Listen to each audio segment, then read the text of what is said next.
강력한 남자와 함께 강력 사건을 추적하는 시간입니다. 돌직구 강력반 시작하겠습니다. 오늘도 강력한 남자 모셨습니다. 김은배 반장님 나오셨습니다. 어서 오십시오. 안녕하십니까. 강력. 첫 번째 사건 단서부터 보겠습니다.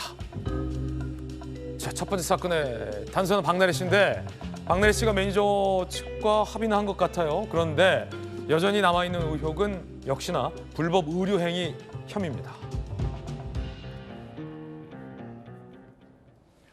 자, 박나래 씨가 방송 활동 중단을 선언했어요. 전 매니저와 대면의 오해와 불신을 풀었다. 깊이 반성하고 있다. 프로그램 동료에 민폐 끼칠 수 없다며 방송 활동을 중단하기로 했습니다. 아직까지 해소되지 않은 의혹이 있기 때문입니다. 바로 불법 의료 혐의입니다.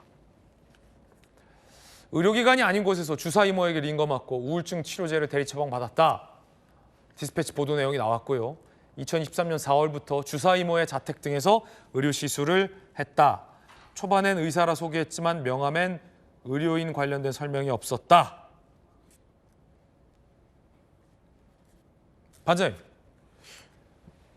저분이 의사면 뭐 박나래 씨 해명이 맞다고 할 수 있지만 저분이 의사가 아니라면 불법입니까? 그렇습니다. 불법 의료행위를 한 것으로 지금 추정되고 있는데 알다시피 저 주사 이모라는 글씨는 제가 현직에서도 수사를 했습니다. 아, 그래요? 주사 이모는 사실은 의료인이 아닌데도 일반인이라든지 전직 간호사나 조무사분들이 그 주사는 놓을 수 있으니까 직접 방문을 해서 주사를 놓는 걸 주사 이모라 불렀는데 네. 이번에 박나래 씨 같은 경우에 본인이 의사라고는 했지만은 실제적으로 그 의협에서는 뭐라고 말하냐면은 네. 이 주사 이모가 이 씨라고 하는데 그분이 중국 내몽골에 있는 포땡 대학에서 교수로 있었고 13년 동안 자기가 의료 공부를 했다라고 주장을 하지 않습니까? 그런데 의협에서 확인해 봤더니 실제적으로 중국에 있는 162개 의과대학 중에 저분이 있는 대학이 없어요. 그래요? 단지 포땡이라는 병원은 있습니다. 근데 병원의 종사자가 2,000명인데 거기에도 확인을 해봤더니 이름이 없다는 거예요. 그러니까 의협에서는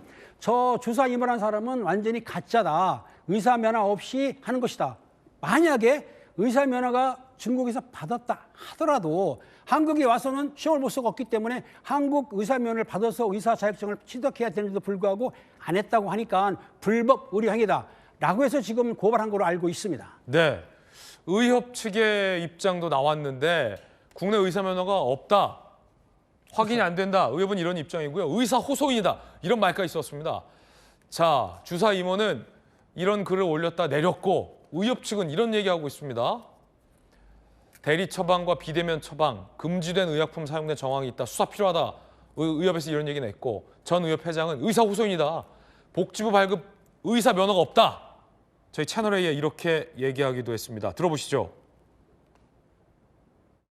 주사가 어떠한 경로로 구입되어서 어떻게 한자의 위해가 강해질지를 파악이 어렵기 때문에 복지부가 명확하게 진상조사를 하고 거기 후속적인 조치를 취해야 된다는 게 대한의사협회에서 가지고 있는 의사면허 데이터베이스가 있습니다. 현재까지 나와 있는 정보를 바탕으로 확인해 봤을 때 의사면허를 가지지 못한 것으로 지금 확인이 되고 있습니다. 반장님, 뭐 내몽고에 의대가 없다 뭐 이런 논란 차치하고서라도 국내 의사 면허가 없는데 박나래 씨는 합법적이다라고 얘기하고 있어요. 어떻게 된 겁니까? 그러니까 이제 그 이모 씨라는 그 주사 이모가 사실은 본인이 의사라고 했기 때문에 박나래 씨는 그 믿었다는 얘기고 실제적으로 명함 같은 경우에 자세하게 쓰지는 않았던 것 같아요. 단지 소개를 받아서 의사라고 하니까 믿었다는 얘기인데 요거는 좀 의혹이 있는 상황이고 어찌됐든 간에 그분이 의사라고 하더라도 왕진은 좀 여러 가지 사정 없으면 안 되는 거거든요. 그런데 네. 지금 나오는 상황을 보면은 왕진이 아니고 의사가 아닌 것으로 나오고 있습니다. 예. 그리고 뭐 내가 보기에는 실제적으로 외국서 취득하기가 쉽지가 않거든요. 근데 본인 했다고 하는데 SNS에 보게 되면 자기가 올렸다가 삭제했지 않습니까? 그리고 보사는 본인이 의사 면허가 있는 것처럼 박나래 씨를 속일 수도 있지만 박나래 씨가 의사가 아닌 걸 알면서도 투여나 투약을 받았다고 한다면 네네. 같은 공범으로 처벌받을 수가 있는 것이죠. 아, 그렇군요. 복지부 관계자도 이런 얘기했습니다. 함께 보시죠.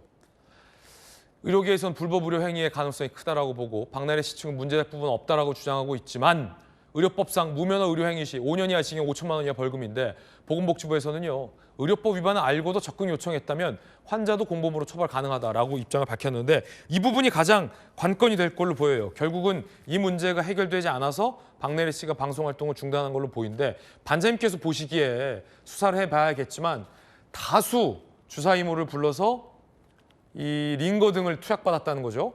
그런데 그중에는 처방전이 있어야만 되는 약물이 건네졌다라는 의혹도 제기됐는데 박나래 씨가 정말 몰랐을까?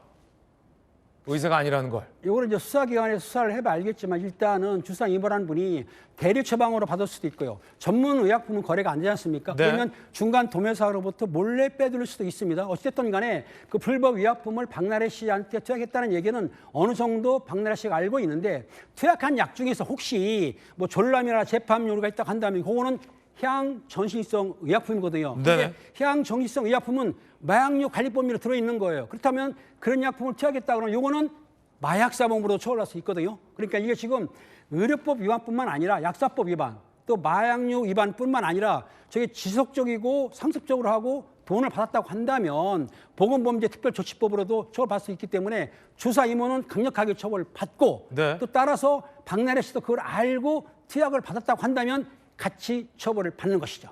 가장 관건이 박나래 씨가 알았을까 몰랐을까인데 박나래 씨 측 매니저와 주사 이모가 나눈 대화를 보면 한번 보시죠. 취침 전 약 받을 수 있을까요? 알고 있어. 지금 많이 준비하려고 처방 좀 모으고 있어. 이번 주 내로 2달치 준비될 듯해. 자, 보면 박나래 씨 측이 주사 이모가 다른 사람의 명의의 처방전을 모으고 있다.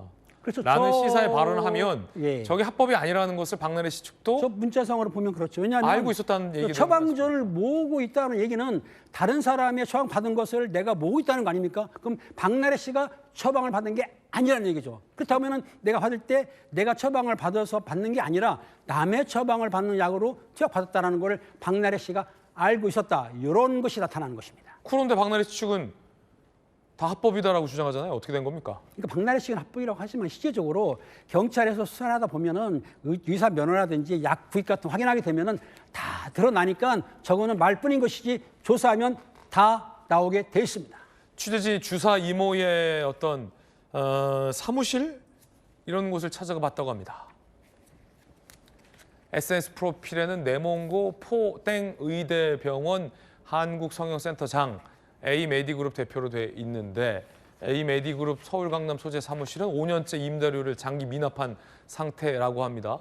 보도에 따르면 오피스 관계자는 21년도부터 연락 안 됐다. 내용 증명도 여러 차례 보낸 기록이 있다라고 주장을 했습니다. 이거 어떻게 봐야 됩니까, 반장님? 저 내용을 보게 되면 사실은 뭐 센터장, 뭐 이런 A 메디컬 센터 이런 거는 다 허위라고 보이고요. 지금 21년도부터 임대료를 못 낼 정도로 열악하다고 한다면 어허. 명함만 그럴듯하게 했을 뿐이지 실제적으로 내가 보기에는 옛날 제가 수사한 것처럼 가짜 의사면을 가지고 가짜로 가면서 그러니까 지방 쉽게 얘기해서 가정집 다니면서 주사를 놓거나 투약하는 분들이 계시거든요. 네. 그런 종류의 한 사람일 가능성이 매우 높습니다. 네, 저것보다 더 자세한 경찰 수사 내용 결과 나오면 또 반장님과 함께 짚어보겠습니다. 첫 번째 강력 사건이었고요.